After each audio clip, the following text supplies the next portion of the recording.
Alright guys, this is J Van Diesel. I'm gonna move up here. And this video, YouTube video here is a quick live video I decided to shoot because I'm bored. But it's also to explain PAX because it was incredible. It really, really was incredible. So many people there, so many excellent people to talk about.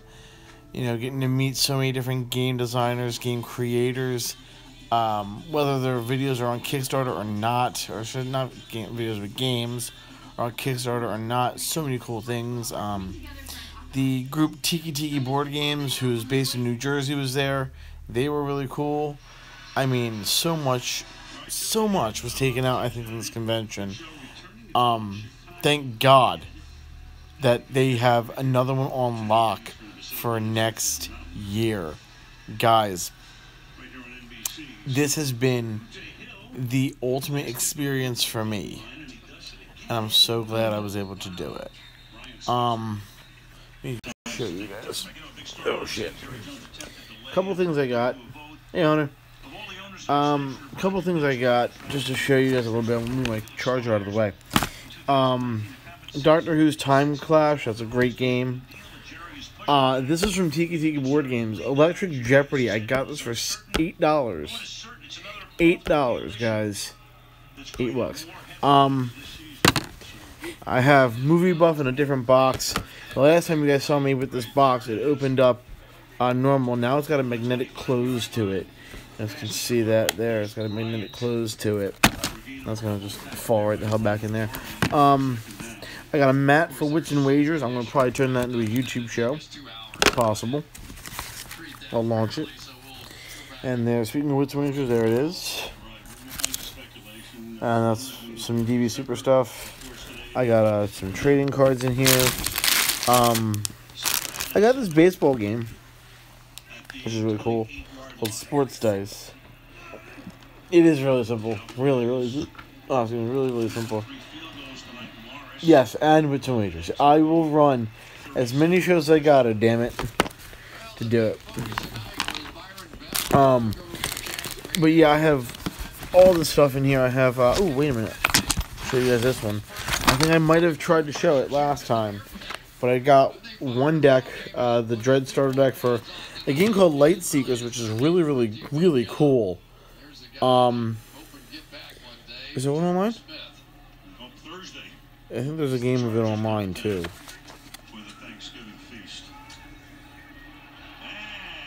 Yeah, you can. And then you have everything that's in the deck. I'm gonna try to find the two small little life tokens. Look at this.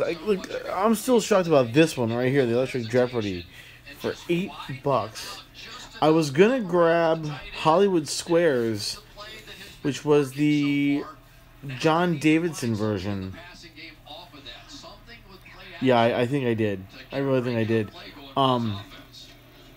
Like I said, I was gonna hit I was gonna try to get the John Davidson version of the Hollywood Squares. They had that. They had the I think Peter Marshall version. It was later. They had the $20,000 Pyramid there. They had like 3 versions of Family Feud. Yeah, is that one any good, Hunter? Ooh. Is that version any good? The John Davidson ones? I've seen inside the box. I've seen inside that box. It's good. Okay, I'll try to find it on eBay then, I guess. But they had like 2 versions of Family Feud. Both of them were Richard Dawson versions. I think it was the 5th and 6th. I'm not sure. I know they had 2 versions of the.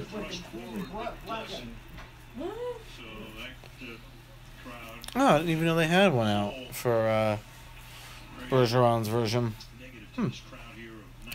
But yeah, they had 2 versions of the Davidson one. One of the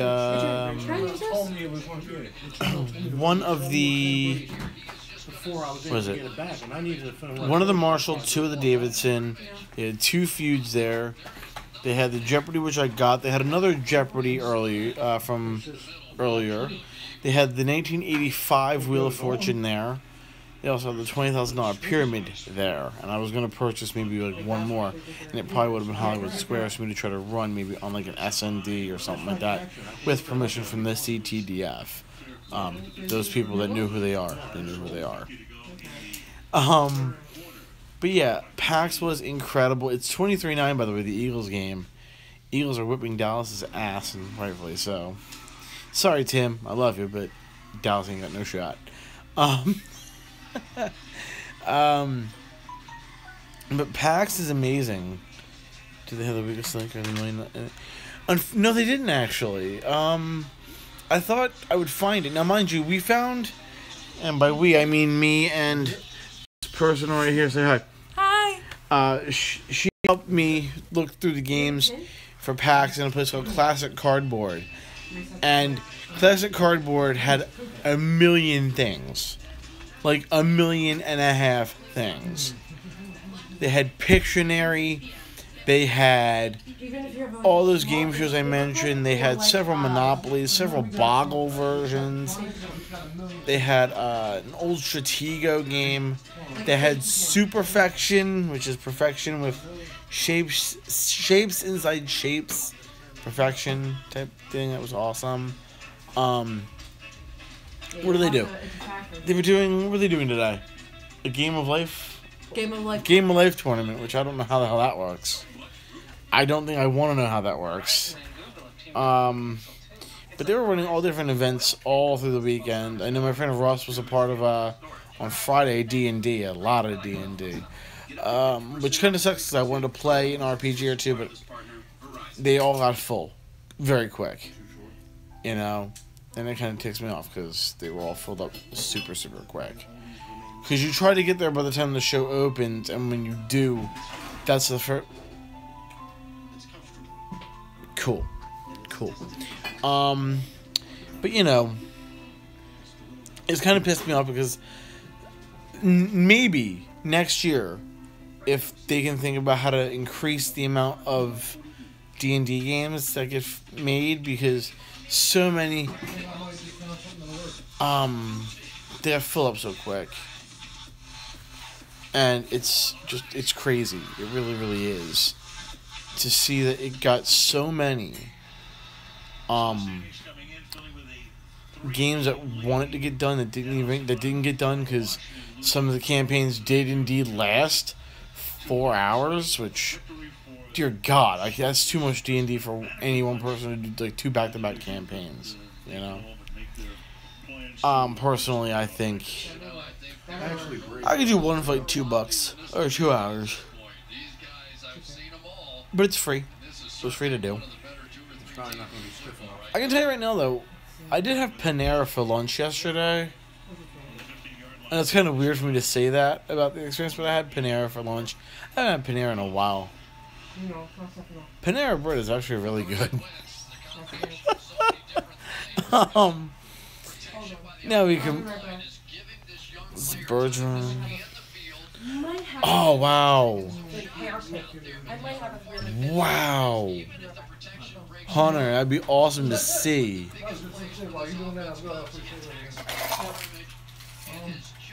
Sorry. You know, but PAX, for me, PAX was a great thing because I had a chance to meet so many people, test out so many new games that were either A, coming out, B, already out, or C, on the verge of being released. You know, meeting designers, meeting people from the companies, such as Fantasy Flight.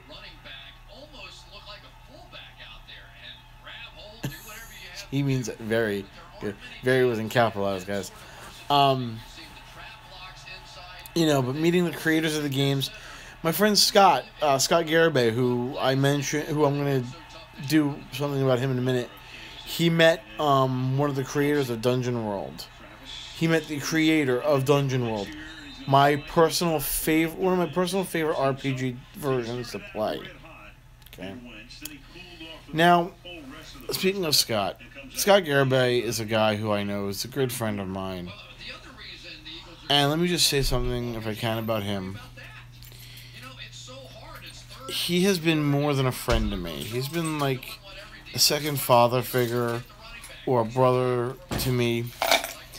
Scott's been there when I needed him, whether it be his advice or, his logic about something.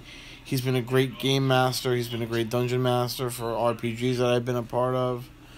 I just really want to give Scott a lot of credit and a lot of shout out from me to Scott because he's a great guy. If you want to look up his channel, I will try. I can't do it here on live. Shit. Look up J. Scott Garibay. It's Graibay.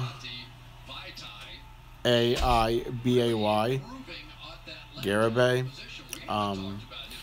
Check out his channel. He does a lot of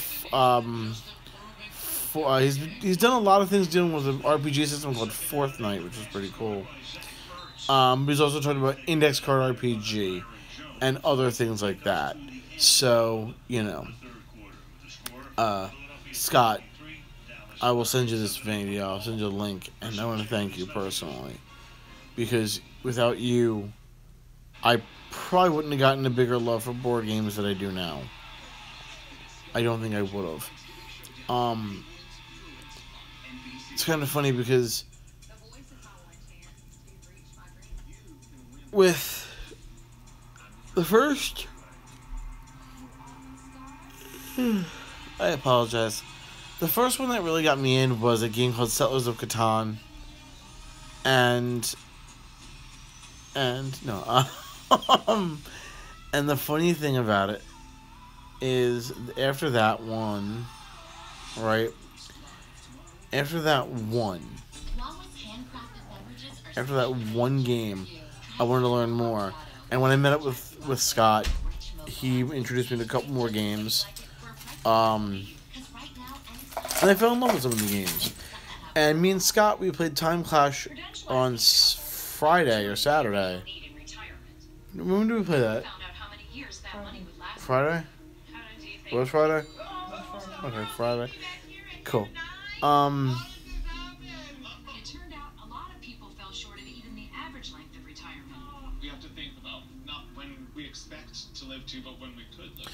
Yeah, Settlers of Catan is a very, very, very great game, Hunter, in my opinion. It got me started on board gaming, but then, of course, I learned other games and other cool things, so... And that's all thanks to Scott and my friend Steve Fitchett, but Scott mostly because he was there for me for certain games that I never thought of.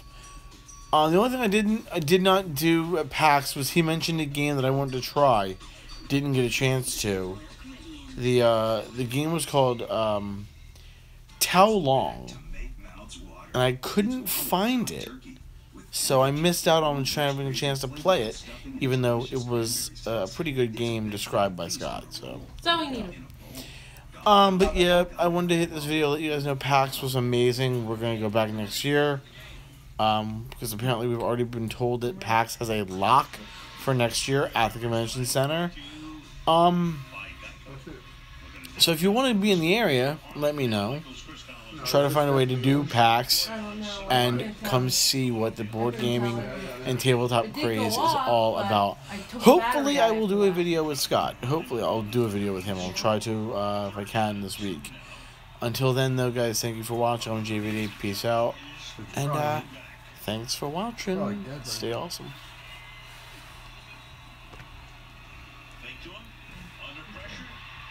Just be careful when this pin is really sharp. I killed my fingers using it.